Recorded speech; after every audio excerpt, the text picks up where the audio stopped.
Aïlid m'a apporté beaucoup et je vais commencer par le plan personnel. Le plan personnel parce que j'ai compris avec Aïlid que je pouvais changer la personne que j'étais si je voulais changer la personne que j'étais. Il y a plein de choses que j'avais déjà comprises parce que j'avais été à gauche, à droite dans des formations. Mais ici, j'ai compris qu'il ne faut pas juste se former, qu'il faut appliquer. Qu'il faut appliquer ce qu'on apprend. Et un parallèle qui a été fait depuis que je suis là et qui me parle tous les jours, c'est le parallèle entre le paradis et l'enfer. Je crois que c'est un des premiers parallèles que j'ai entendu de vous, qui disait que le paradis, c'est faire les choses volontairement, sans contrainte, faire les choses qu'on aime, transformer ce qu'on aime en bonheur quotidien. Tandis que l'enfer, c'est faire les choses qu'on déteste, c'est faire les choses machinalement, c'est faire les choses avec très peu de volonté, avec très peu d'intention, voilà le mot. C'est faire les choses parce que voilà, il faut le faire. C'est aller travailler parce qu'il faut manger, c'est parce qu'il faut nourrir sa famille, parce qu'il faut payer ses factures, parce qu'il faut payer son loyer. En fait, faire des choses pour les besoins très primaires. Mais à Aïlid, j'ai aussi compris que, en fait, on peut transformer la recherche des choses primaires en des moments de joie.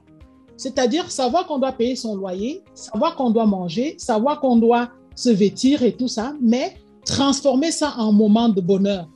C'est-à-dire comment je vais désormais payer mon loyer?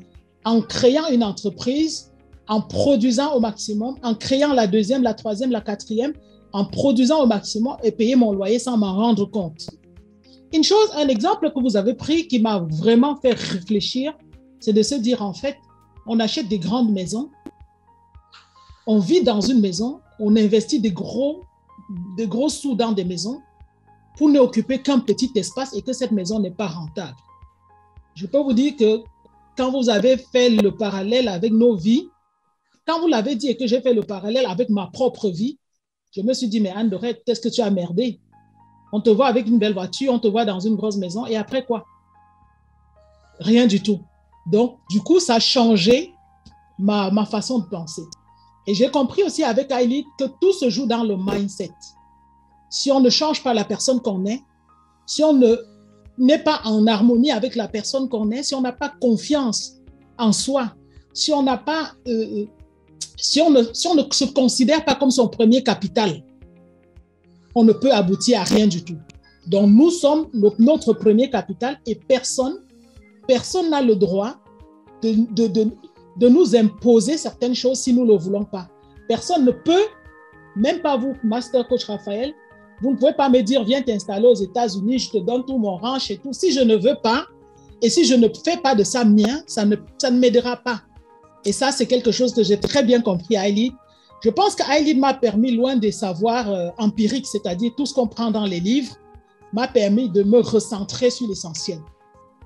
Et ça, c'est très important. Wow. Et en se recentrant sur l'essentiel, on arrive à développer ses capacités, son potentiel maximal.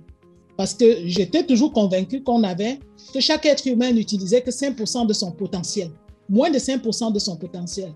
Mais depuis que je chemine, en fait, depuis que je suis Aïlid, puisque j'aime bien le dire, depuis que je suis Aïlid, j'ai compris que je peux plutôt faire l'inverse, laisser dormir 5% de mon potentiel et en utiliser 95%. Et j'ai pris cet engagement et je suis en train de cheminer peu à peu. Je suis en train de travailler simultanément. Je travaillais sur beaucoup de projets simultanément, mais pas des projets que je voyais rentables. J'y trouvais de la satisfaction, d'abord personnelle. Mais ici, vous m'avez fait comprendre que dans ce qu'on aime faire, on doit transformer tout ce qu'on aime faire en quelque chose de rentable. Si on aime parler, il faut se faire payer pour parler.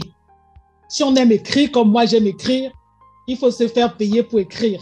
Et ça, c'est quelque chose que j'ai vraiment mentionné.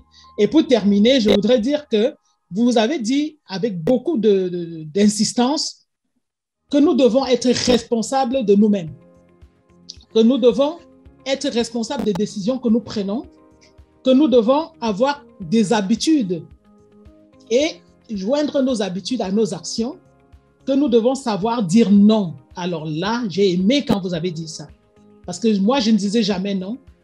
Et ça m'a coûté plus de 450 000 euros parce que en 3 ans, j'ai perdu 450 000 euros parce que je ne savais pas dire non. J'avais peur de dire non et qu'on me tue. J'avais peur de dire non, qu'on me blesse. J'avais peur de dire non et de blesser quelqu'un. J'avais peur de dire non et plein d'autres choses. Donc voilà, je voudrais m'arrêter là pour ne pas être très longue et dire à tous ceux qui sont là, je pense qu'il y a pas mal de personnes que moi j'ai invitées aujourd'hui qui sont là, que nous sommes 127 sur cette plateforme aujourd'hui et que chaque personne qui est là aujourd'hui est à sa place et que si chacun de nous quitte sa place, cette place restera libre. Elle restera vide parce que personne n'occupe la place de personne. Chacun est fait pour occuper sa place et si tu laisses ta place, tu l'as laissée et personne ne l'occupera.